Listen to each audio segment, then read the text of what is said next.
that is osmotic pressure. Yesterday we have seen osmosis. Osmosis means flow of solvent molecules from pure solvent to solution or lower concentrated solution to higher concentrated solution. Net flow of solvent molecules from pure solvent to solution or from lower concentrated solution to higher concentrated solution through semi-permeable membrane is called as osmosis. Osmosis can be demonstrated with experimental setup shown in figure 2.9. ह्या 2.9 figure प्रमाणे ऑस्मोसिसचा experiment करतात.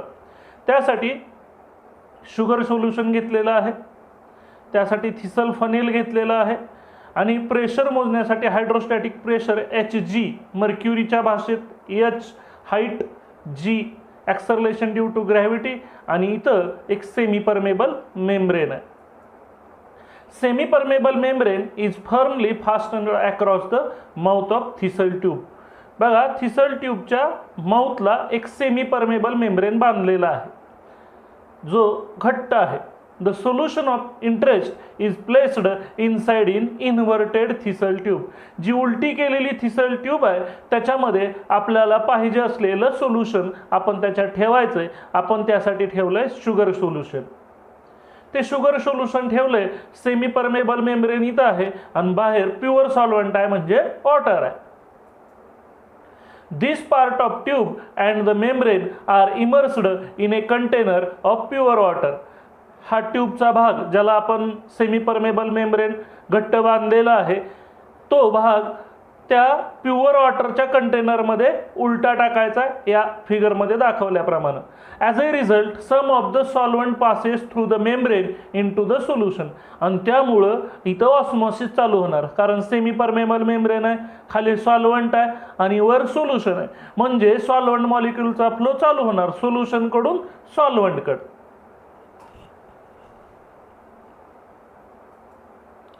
It causes the liquid level in the tube to rise. The liquid column in the tube creates hydrostatic pressure that pushes the solvent back through the membrane into the container.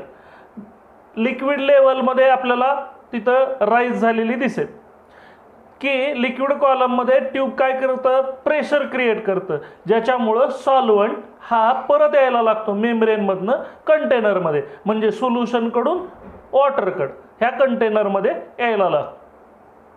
The column of liquid in the tube continues to rise and eventually stops rising. ट्यूबमधलं liquid हळूहळू continues वाढायला चालतं आणि एका क्षणी थांबतं. At this stage hydrostatic pressure developed is sufficient to force solvent molecules back through the membrane into the container at the same rate they enter the solution.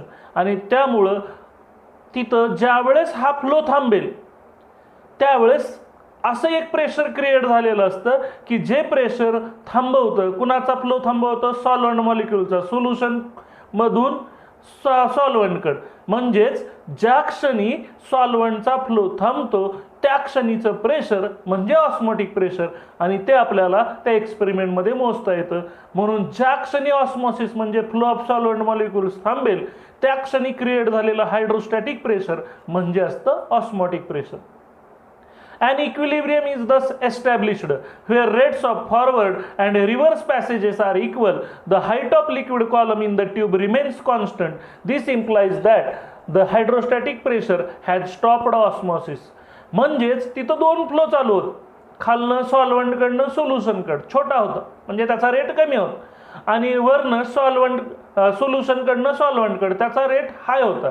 पण जसजसं कालावधी गेला तसतसं दोघांचा रेट इक्वल बनला, इक्विलिब्रियम आला.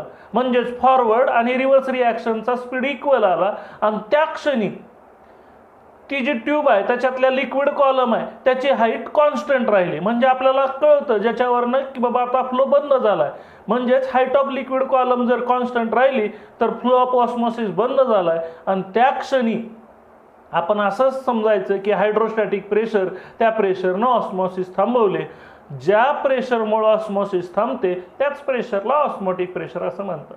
The hydrostatic pressure that stops osmosis is the osmotic pressure पाय.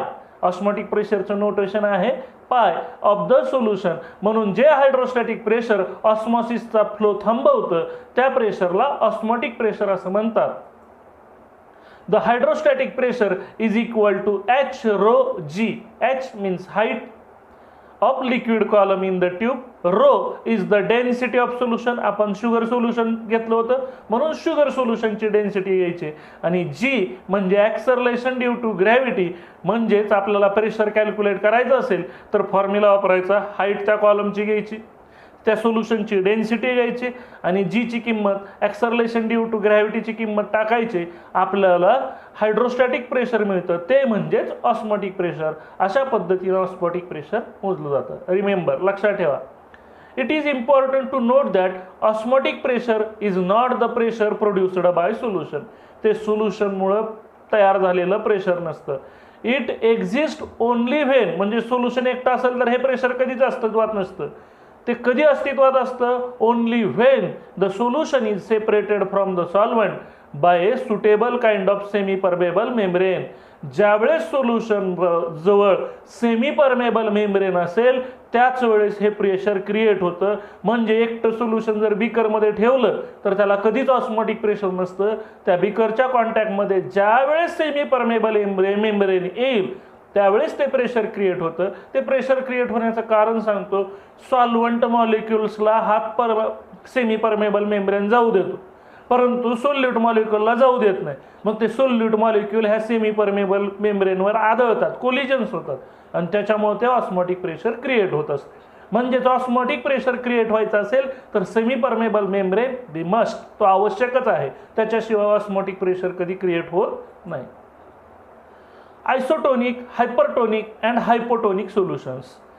हे जर कन्सेप्ट समजायचे असतील तर ह्या शब्दांचे अर्थ लक्षात घ्यायला पाहिजेत. आयसो मीन्स सेम, हायपर्स मीन्स जादा जास्त, हायपो मीन्स लेस म्हणजे कमी.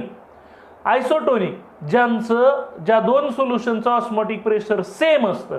हायपरटोनिक ज्या दोन सोल्युशनमध्ये एकाचं ऑस्मोटिक प्रेशर जास्त असतं त्याला हायपरटोनिक.